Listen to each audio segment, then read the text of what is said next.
Nuko rero nshuti bakunzi banwanyi b'isamirizi indundi kiritire kuko mwamaze kuvyumva n'umwanya wa kiganiro cyanyu kiganiro icyo utabonye ubutashi nkuko nari nabemereye kuri no munsi nza kubayagira abadagi mu Burundi mu mwaka w'igihumbi kimwe amajana 885 ni abazungu bagabangana Afrika muri birere vya Afrika duherereyemo abatugwa bagabangana barabadagi bari bamaze gushika i Dar es Salaam igihugu cya Tanganyika baragifashe bagashaka guhana imbibe na Leopoldo wa kabiri wo mu Bubiligi.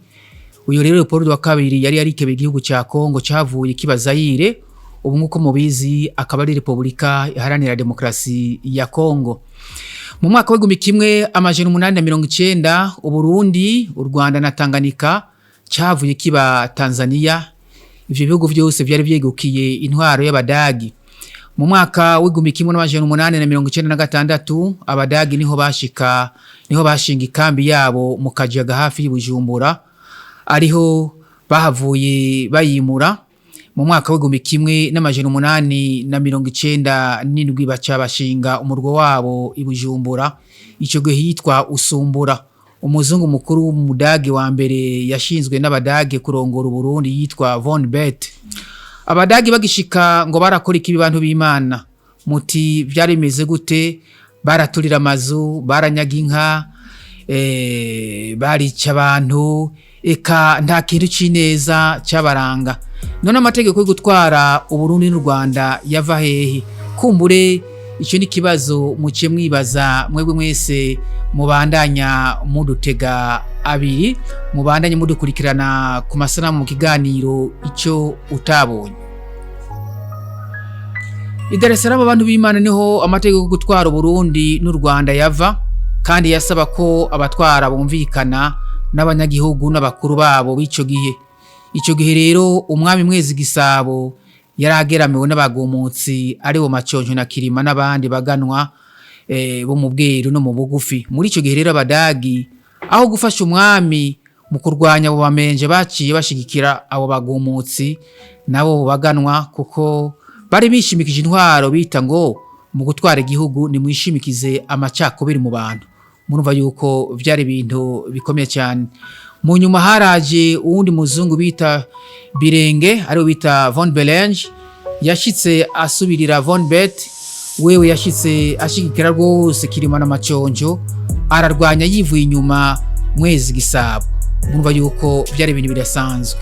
Mu mwaka w'igihumbi kimwe n'amajana 93 Mwezi Gisabo hari icyo yakoze.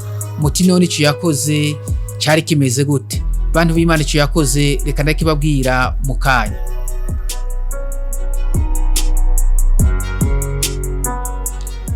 Mu mwaka w'igihumbi kimwe n'amajana 93 umwami Mwezi Gisabo amaze kubona ko inkozi nesheje amacumu n'imyambi, yaremeye guhagarika indwano y'abarundi n'abadagi. Nabo baciye bamwemeza amasezerano akurikira. Ubwa mbere Mwezi Gisabo yategetswe kurikurira abadagi gisagara ca Bujumbura, ico gihe citwa Usumbura. Ubwa kabiri Mwezi Gisabo yategetswe ko azotegerezwa gutanga inka amajana 424 z'ihadabu. Ubwa gatatu Mwezi Gisabo yategetswe kutazosubira gutera imisiyoni ya Mugera. Ubwa kane Mwezi Gisabo yategetswe kwemera ko Kirima yegukiye mu Bukeyi. Ubwa gatanu Mwezi Gisabo yategetswe kwemera ko Maconjo yahawe imuramvye. Ubwa gatandatu Mwezi Gisabo yabwiwe ko abadagi ko bazoca bemera ko ari we mwami w'u Burundi. Ivyo rero mpejeje kubabwira abantu b'Imana vyagiriwe Kiganda hari kwigenekerezo rya 6 Ruheshi umwaka wa 1993. Hari haheze imyaka 6 Burundi b'u Rwanda n'Ubudagi. None nguko mpejeje kuvyumva ayo mwumva yari amasezerano ku bwanyu, aho yari amasezerano. Anye nkavuga nti ayo ni yari amasezerano kuko abadagi bari batsinze Burundi. Kuva uwo munsi buremera buratwagwa n'ikindi gihugu ataho byari bwaboneke. Ico gihe rero abarundi barabuze ayo bacira nayo bamera, kuko nivyumvikana ko hashobora kuba uwundi muntu arusha ububasha umwami, kandi none ibara ryamaze kugwa n'ibiriba vy'umwami vyari vyamaze kwegukira abamenja bari bagararije umwami. Ntivyatevye abadage bahavuye barungika uwundi aza gutwara Burundi nawe yitwa von Grauer. Wewe abarundi niwe bataziriye digidigi. Wewe yashitse yubahiriza amategeko abakuru biwe bamuhaye yukumvikana n'abarundi na cyane cyane n'abatwara.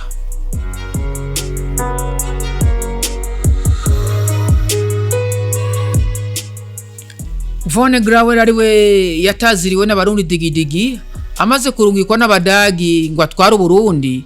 Nguko mwavyumvise yashitse yubahiriza amategeko yari yahawe n'abakuru biwe. Icyambere yashitse akora yarasubije iteka umwami w'u Burundi. Icya kabiri Maconjo yarafashwe, bamurasiye i Bujumbura hari muri Rusama igenekerezo g'icenda umwaka w'1905. Icya gatatu muri Ndamukiza umwaka w'1906 Kirima baramuteye, urugo rwiwe rw'imunanira bararuturiye, nawe baramwangaje bavuga ko yangarijwe muri Malawi. Icya kane Mbanza Bugabo na Busokozo nabo nyene bari baragararije umwami barahanwe. Icya gatanu Rusenga umuganwa wo mu bugufi yarasubiye kwemera umwami Mwezi Gisabo. Umwami Mwezi Gisabo amaze gusubizwa ingoma n'iteka yaremeye arakorana n'abadagi ndetse no kuja kubaramutse Bujumbura yaragiye inshuro zibiri zose. Ariko rero warumuzire ko umwami abona Tanganyika. Ku nshuro igira kabiri yavuye yarushe arwaye, yaruhukiye ku mutware wiwe yitwa Mareza yaba hafi y'imisiyoni ya Buhonga hari kwigenekerezo rya 21 Myandagaro umwaka w'1908. Mwezi Gisabo rero niho yatanga. Inyuma yaho baciye bamushingura i Remera mu kibira. Samorogo wiwe Mbikije yaciye yima ku izina ry'ubwami rya Mwambutsa.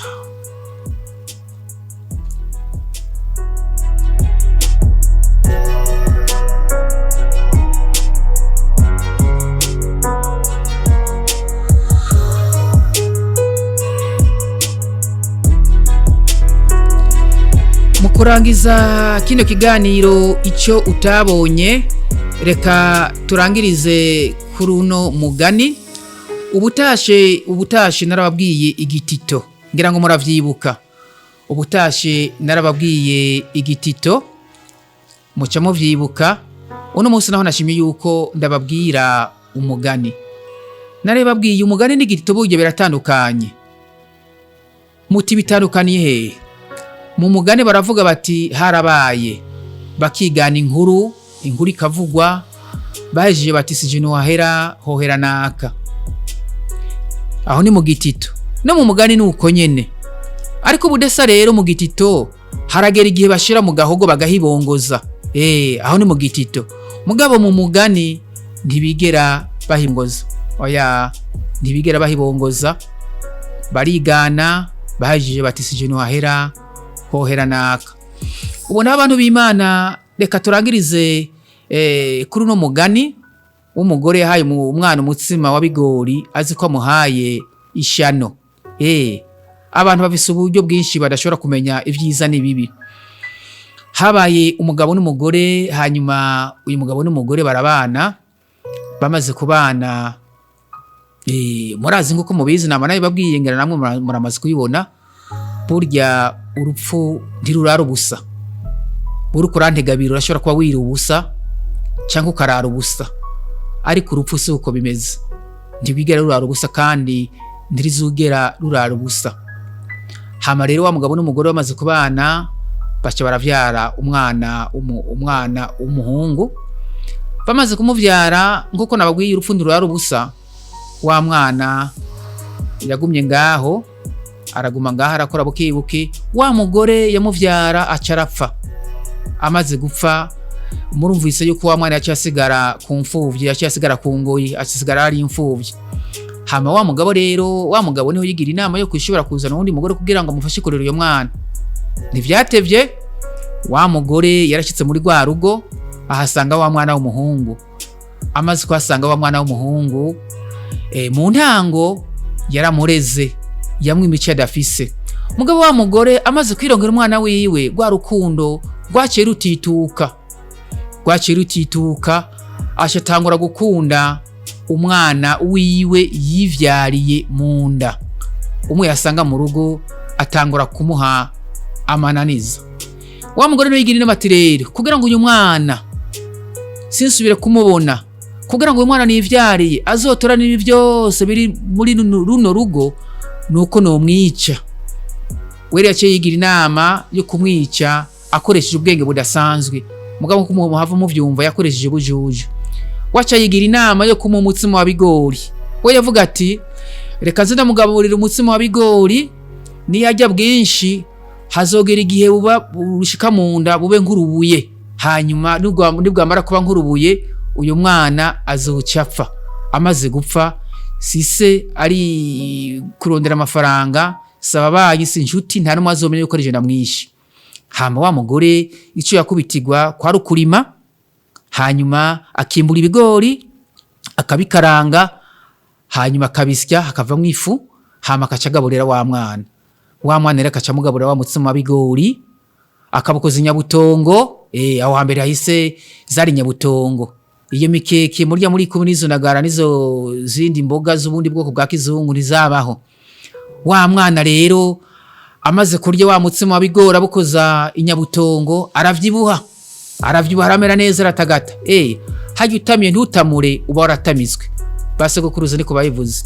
Hama wa mwana araba neza. Wa mugore we yavuga ati rindira umwanya uzotemba nk'igiti. We ntiyarazi yuko areka muha ingaburo ibereye.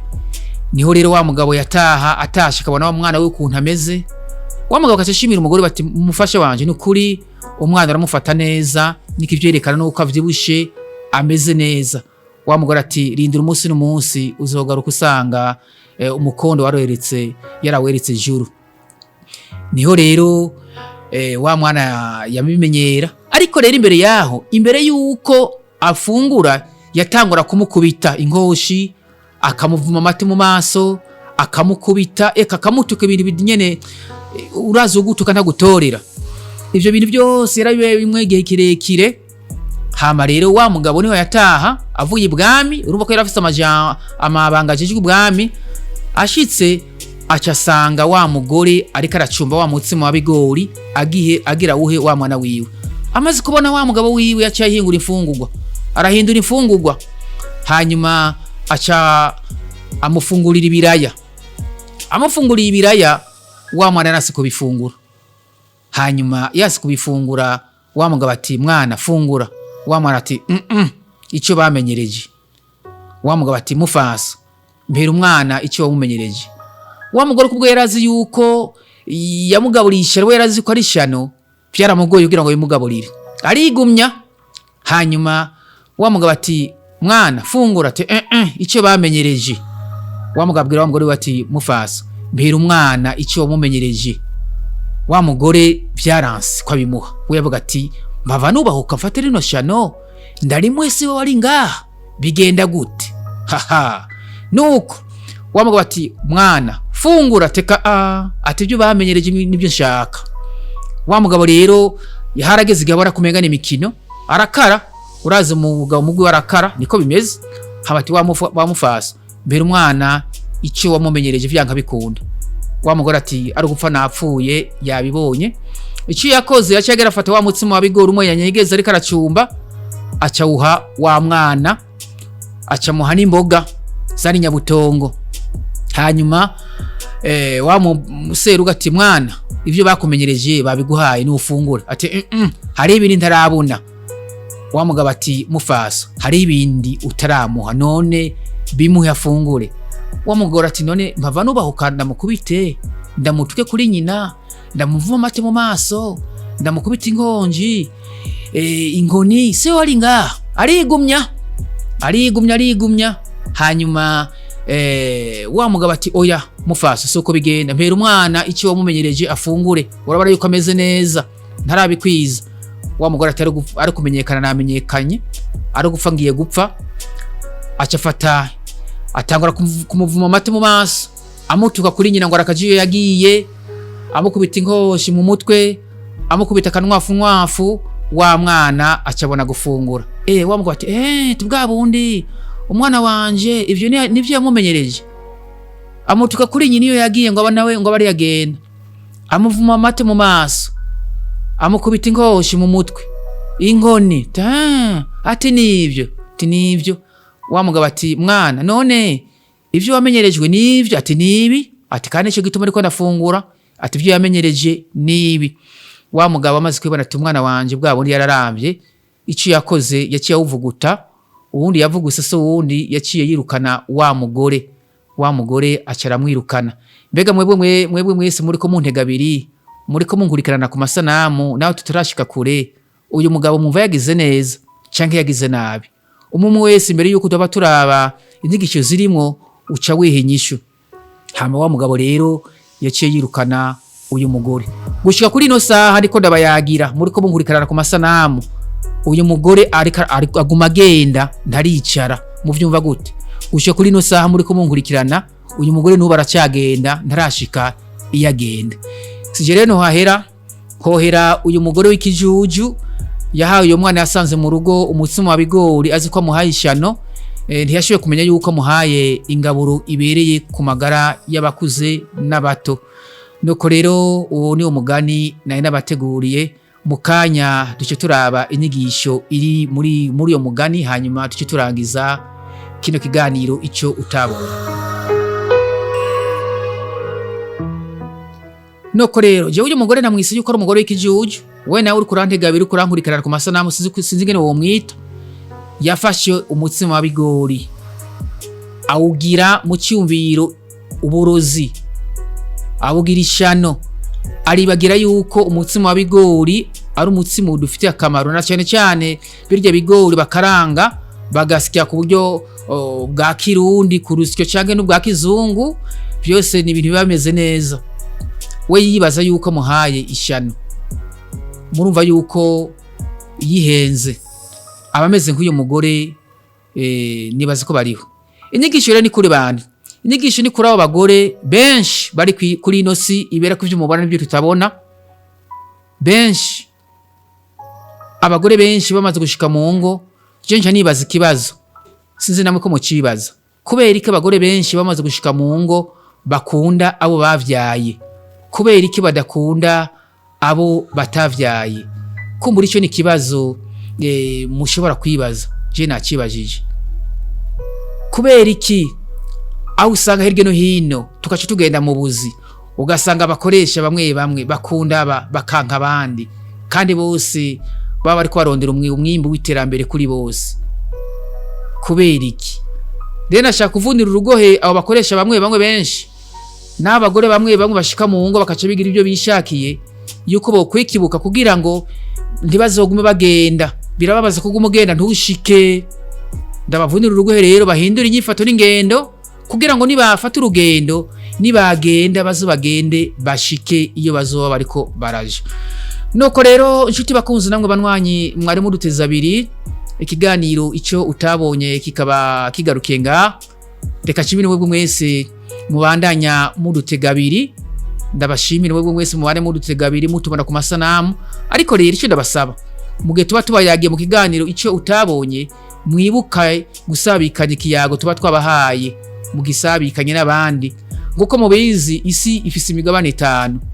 Ukaba uri muri Afrika, ugerageje niba uheje kumviriza kino kiyago, kino kiganiro ico utabonye, kirungikire mugenzawe ari muri Amerika, kirungikire mugenzawe ari Buraya, kirungikire mugenzawe ari muri Australia, eka mu migabane yose 5 igize isi ubirungikeyo kugira ngo nabo babimenye, kuko abantu benshi bino biyago ntavyo bazi. Bitayeko ugira icyo uvuga, ugira icyo uvuga, commentaire yamikenewe muri byose. Nuko rero ikiganiro ico utabonye kikaba kigarukiye ngaha. Mwamugitegurirwa na Jewe Dora Ntawumvukiye mukunze kutazira Dos Santos, mukagishikirizwa na Jewe nyene kunsamirizi Indundi Culture. Ubutaha nzoba yagira mutaga mubandanye muroranirwa naho muri. Imana ibandanye ibahezagira mu vyiza mukora.